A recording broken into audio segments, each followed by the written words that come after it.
Hello friends, आज हम पढ़ेंगे the decline of the Mughal empire. Start करने से पहले मैं आपको बता दूं, जो मैंने सोर्स यूज़ किया है इसमें मैंने बिपिन चंद्र की book the history of modern India, उसका जो पहला चैप्टर है the decline of the Mughal empire, उसी को मैंने यूज़ किया है यहाँ पे। तो स्टार्ट करते हैं। सबसे पहले हमें समझना पड़ेगा, जब हमारा मिडिवल टाइम पीरियड चल रहा था तो उस टाइम पे मुग़ल अच्छा खासा रूल कर रहे थे, अच्छा खासा अपना एडमिनिस्ट्रेशन संभाल रहे थे। पर जैसे ही औरंगज़ेब की डेथ हो जाती है, औरंगज़ेब स्ट्रॉन्गेस्ट मुग़ल रूलर रह चुके हैं, तो उनकी डेथ के बाद कोई भी ऐसा रूलर नहीं आता है जो कि एडमिनिस्ट्रेशन अच्छे से हैंडल कर पाए, और बिल्कुल ही उसके बाद से पूरा जो इंडिया है वो बिखर जाता है। तो औरंगज़ेब की डेथ होती है 1707 में। उसके बाद उनके जो 3 बेटे हैं वो आपस में थ्रोन के लिए लड़ते हैं, जिनमें से एक बहादुर शाह होते हैं। उस टाइम पे वो 65 के होते हैं और वो जीत भी जाते हैं। अब औरंगज़ेब के टाइम पे औरंगज़ेब हिंदूज़ के लिए काफ़ी ज़्यादा टॉलरेंट थे और इन्होंने काफ़ी ज़्यादा टेम्पल्स भी डिस्ट्रॉय करे। पर बहादुर शाह के टाइम पे इन्होंने टेम्पल्स डिस्ट्रॉय नहीं करे, पर हिंदूज़ के लिए उनसे भी ज़्यादा टॉलरेंट थे।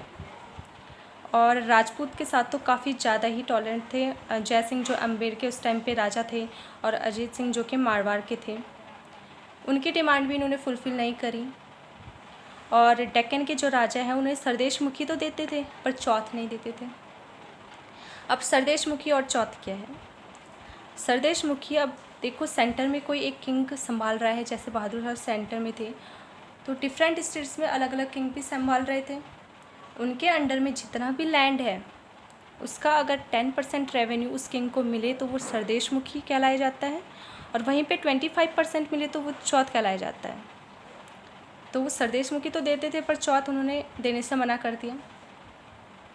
और सिक्स के साथ इन्होंने काफ़ी फ्रेंडशिप रखी टिल जब तक लास्ट जो हमारे सिख गुरु है गुरु गोविंद सिंह वो थे, और गुरु गोविंद सिंह को इन्होंने हाई मनसब रैंक भी दी। मनसब एक मिलिट्री रैंक है, वो भी दी।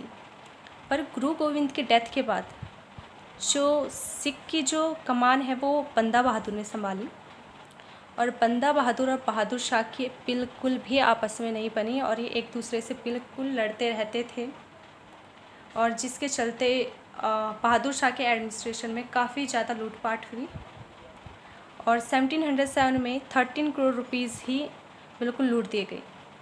तो इनकी जो एडमिनिस्ट्रेशन है वो अच्छे से हैंडल नहीं कर पाए, और 1712 में बहादुर शाह की डेथ हो जाती है। उसके बाद इंडिया में सिविल वॉर स्टार्ट हो जाती है। अब दोस्तों, बहादुर शाह की डेथ के बाद जो उनके बेटे होते हैं जहांगीर शाह, वो रूल करते हैं। ये काफ़ी कम इनका टेन्योर है, 1 साल का ये मतलब रूल कर पाते हैं। ये काफ़ी लेस एबल सन होते हैं बहादुर शाह के, बस ये नाम का रूल करते हैं। इनके नाम पे जुल्फ़िकार खान जो कि उनके वज़ीर थे वो रूल करते हैं, कह सकते हैं। तो जुल्फ़िकार खान को पता था कैसे एडमिनिस्ट्रेशन संभाला जाए। ये हिंदू के लिए काफ़ी अच्छे फ्रेंडली रहे, और इन्होंने जिजिया सिस्टम को भी ख़त्म कर दिया। जिजिया सिस्टम वो सिस्टम था जिसमें नॉन मुस्लिम जो भी हिंदूज़ वगैरह हैं वो टैक्स पे करते थे, तो इन्होंने ये भी ख़त्म किया। इन्हें पता था कि मतलब अगर हम यूनाइट करके चलेंगे तो हम अच्छे से सब कुछ संभाल सकते हैं अपना किंगडम। तो उस टाइम पे जो जय सिंह थे अम्बेर के, उनको इन्होंने टाइटल दिया मिर्ज़ा राजा सवाई का, और उन्हें मालवा का गवर्नर भी बना दिया। और वहीं पे अजीत सिंह जो मारवाड़ के थे, उन्हें टाइटल दिया महाराजा का, और गवर्नर बना दिया गुजरात का। और इन्होंने चौथ और सरदेश मुखी, हाँ, दोनों चीज़ें इन्होंने क्या, जो मराठा के किंग थे उस टाइम पे साहू, उन्हें प्रोवाइड करी। तो पर इनकी एक गलती थी जुल्फ़िकार खान की। ये जो भी चीज़ें मैं बता रही हूँ वो जुल्फ़िकार खान ही कर रहे हैं। Jahangir Shah as a name rule कर रहे हैं वहाँ पे। तो इनकी एक कमी ये थी कि ये पीजेंट के लिए टॉलरेंट रहे। इन्होंने बीच में मिडिल मैन लगा दिए, जैसे ज़मींदार हो गए, तो उनसे वो कहते थे कि आप पीजेंट से चाहे कितना भी टैक्स ले लो, पर हमें फ़िक्स अमाउंट का टैक्स चाहिए। तो इस वजह से जो पीजेंट है वो काफ़ी सप्रेस किया उन्होंने पीजेंट को, तो इस वजह से भी उनके अगेंस्ट में प्रोटेस्ट हुए। तो ये यहाँ पे देख सकते हैं फिक्स्ड अमाउंट वो कलेक्ट करते थे। तो पर ये थे बहुत पावरफुल, ये जुल्फ़िकार खान जो थे वो बहुत पावरफुल थे। इसी के वजह से जो अदर नोबल्स थे वो काफ़ी जेलसी फील करते थे। और जो जहांगीर शाह जो किंग थे वो जो कि ऐसा नेम रूल कर रहे थे उस टाइम पे, अब वी किंग थे तो वी किंग को तो कोई ना कोई ओवरटेक करेगा ही। तो यहाँ पे जो इन जनवरी 1713 में जहांगीर शाह आगरा में हार जाते हैं, किसके? फ़ारुख सियार से हार जाते हैं, जो कि उनके नेफ्यू होते हैं। पर फ़ारुख सियार भी कोई ख़ास अच्छे रूलर नहीं थे। ये किसकी हेल्प से? जो सैयद ब्रदर्स थे उस टाइम पे, उन्होंने फ़ारुख सियार की हेल्प करी जीतने में, जो कि थे अब्दुल खान और हुसैन अली खान। तो ये दो भाई थे, हुसैन अली खान छोटे भाई थे और अब्दुल खान बड़े। तो बाद में ये फ़ारुख सियार के जो है वो वज़ीर और मीर बख्शी बने। अब वज़ीर क्या है? वज़ीर है head of the revenue department और मीर बख्शी है head of the military department. तो ये बाद में सैयद ब्रदर्स बने। पर फ़ारुख सियार जैसे मैंने बोला कि काफ़ी ये भी बहुत ज़्यादा वीक थे, ये भी अच्छे से एडमिनिस्ट्रेशन को हैंडल नहीं कर पा रहे थे। तो जिसके चलते जो उन्हीं के ये जो दो नोबल थे सैयद ब्रदर्स, उन्होंने 1719 में फ़ारुख सियार को मार दिया। अब दोस्तों फ़ारुख सियार की जो डेथ हो गई उसके बाद कोई थ्रोन में तो बैठेगा। उसके बाद जो 18 ईयर्स के मोहम्मद शाह हैं वो थ्रोन में बैठते हैं और ये टिल 48 तक रूल करते हैं।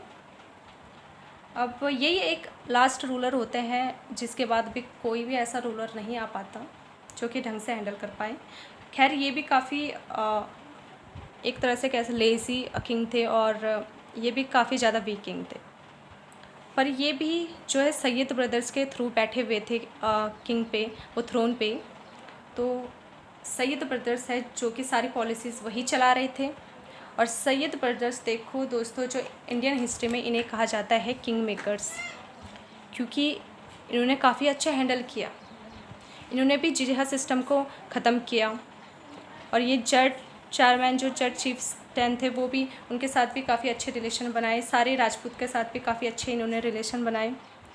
और जो डेक्कन के किंग थे साहू, उन्हें चौथा स्वदेश मुखी कलेक्ट करने का राइट भी दे दिया और प्लस उनके साथ 1500 सोल्जर्स भी दिए।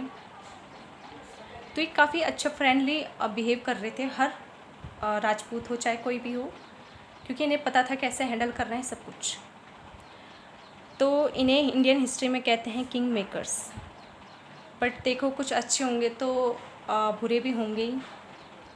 तो काफ़ी जो बुरे लोग हैं, बुरे नोबल हैं, वो उनके पीठ पीछे षड्यंत्र रचने लगे। और जो पहले से ही फाइनेंशियल जो पोजीशन है वो मुग़ल की काफ़ी ज़्यादा वीक हो रही थी, तो इस टाइम पे भी हुई। काफ़ी सारे जो ज़मींदार हैं वो उन्होंने टैक्स देने से मना किया, पीसेंट से टैक्स देने से मना किया, क्योंकि इन्होंने टैक्स काफ़ी वैसे कम कर दिया था। और कुछ वो अकड़ गए कि मतलब हम टैक्स नहीं देंगे। और इसके चलते क्या है कि वो टैक्स ढंग से नहीं दे पा रहे थे, तो जो उनके अंडर में एडमिनिस्ट्रेशन में जितने भी सोल्जर वगैरह था मिलिट्री में, वो उन्हें सैलरी अच्छे से प्रोवाइड नहीं कर पा रहे थे, जिसके चलते उनके जो डिसिप्लिन था वो भी काफ़ी बेकार हो गया और सब कुछ जो एडमिनिस्ट्रेशन था वो गिरने लगा था। उस टाइम पे दोस्तों एक नोबल का ग्रुप था जिनके जो लीडर थे वो निज़ाम उल मुल्क थे, और उनके साथ जो उनके फादर के कज़न थे मोहम्मद अमीन खान, वो भी इनके अगेंस्ट में, सैयद ब्रदर्स के अगेंस्ट में कॉन्स्पायरेसी करने लगे। तो ये सारे जो नोबल है वो सैयद ब्रदर्स को कहने लगे नमक हराम, क्योंकि ये और एंटी मुस्लिम, क्योंकि ये क्या है कि इन्होंने अपने ही फ़ारुख सियार के जो राजा थे उसकी डेथ कर दी थी। तो नमक हराम भी कहने लगे, एंटी मुस्लिम इसीलिए क्योंकि ये राजपूतों का भी काफ़ी सपोर्ट करते थे। तो इसके चलते 1720 में उन्होंने हुसैन अली खान जो कि उनके यंगर ब्रदर थे उनकी डेथ कर दी। इन सब ने अब जो मोहम्मद शाह जिनके अंडर में सैयद ब्रदर्स थे दोस्तों मोहम्मद शाह के अंडर में रूल कर रहे थे, मतलब सैयद ब्रदर्स। तो मोहम्मद शाह भी बिल्कुल परेशान हो चुके थे, क्योंकि वो कुछ तो करते नहीं थे, सारा काम तो सैयद ब्रदर्स ही संभाल रहे थे। तो मोहम्मद शाह और जो कि ये नोबल्स का ग्रुप है, इन्होंने प्लान बनाया। और क्या है कि 1720 में हुसैन अली खान, जो कि यंगर ब्रदर थे, उनकी डेथ हो गई, उनको मर्डर कर दिया। और बाद में जो अब्दुल खान है, उनको भी हरा दिया इन्होंने आगरा में। तो इस तरह से जो सैयद ब्रदर्स का डोमिनेशन था वो बिल्कुल ख़त्म हो चुका था। और जो 1722 में निज़ाम उल मुल्क, जो कि पावरफुल नोबल के लीडर थे, तो उन्हें वजीर बना दिया गया मोहम्मद शाह का। अब फ्रेंड्स, जैसा मैंने बताया, मोहम्मद शाह तो काफ़ी वीक थे, और ये खुद के जो वजीर हैं उनके लिए नोबल नहीं थे। और उस टाइम पे जो उनके वजीर बन चुके थे निज़ाम उल मुल्क, तो उनके लिए भी लॉयल नहीं थे। तो अक्टूबर 1724 में निज़ाम उल मुल्क ने डिसाइड किया कि वो ये छोड़ दे सब कुछ और अपना खुद का एक नया किंगडम इस्टेब्लिश करें। तो ये चले गए थे हैदराबाद में। तो इसके वजह से जो मुग़ल का एम्पायर है वो काफ़ी फिजिकली ब्रेकअप होने लगा, और इसने एक मौका दे दिया बाहर फॉरेनर्स को इन्वेट करने का। तो दोस्तों, नादिर शाह, इसके बैकग्राउंड में मैं ज़्यादा जाऊंगी नहीं, बस मैं बता देती हूँ कि 1738 में इन्होंने इन्वेट किया इंडिया में फ्रॉम नॉर्थ वेस्ट फ्रंटियर। तो ये काफ़ी पर्शिया के किंग रहे, और बाद में इन्होंने सोचा इंडिया में इन्वेट करने का। और ये क्या है कि इन्होंने 70 करोड़ रुपीस उस टाइम पे प्लंडर कर दिए थे, लूट दिए थे। और इन्होंने अपने किंगडम को 3 साल तक के लिए जो टैक्स फ्री कर दिया था। तो इतना सब कुछ लूट के चले गए थे, वो बर्बाद कर दिया था बिल्कुल। और कोई भी रुकने वाला नहीं था, नॉर्थ वेस्ट फ्रंटियर से कोई भी रोकने वाला नहीं था, क्योंकि कोई भी यूनाइट नहीं था इंडिया में। सब अपना अपना किंगडम संभाल रहे थे, सब आपस में ही लड़ रहे थे। तो और वो कोहिनूर डायमंड है, उसे भी लूट के चले गए। और जो पीकॉक थ्रोन था शाहजहाँ का, जो कि हीरे मोती से जड़ा हुआ था, उसे भी लूट के चले गए। अब नादिर शाह की डेथ के बाद उनके जो एबलेस्ट जनरल होते हैं अहमद शाह अब्दाली, वो इन्वेट करते हैं। ये उस टाइम पे अफ़गान पे रूल कर रहे थे अहमद शाह। फिर ये इंडिया आते हैं 1748 में, और 1767 के बीच में ये काफ़ी सारा लूटपाट के भी जाते हैं। और 1761 में इन्होंने मराठा को हराया था, जिससे कि वो फेमस बैटल हुई थी, थर्ड बैटल ऑफ पानीपत। इसमें इन्होंने मराठा को हराया था अहमद शाह अब्दाली ने। तो पर ये अपना किंगडम तो नहीं जमा पाए इंडिया में। बाद में इन्होंने पंजाब में किया, पर पंजाब में भी बाद में इन्होंने सिखों को पकड़ा दिया था सारा पंजाब, और चले गए थे अपना प्लंडर करके। बट उसके बाद जो है कोई भी कुछ भी इंडिया में सब कुछ तहस नहस हो चुका था,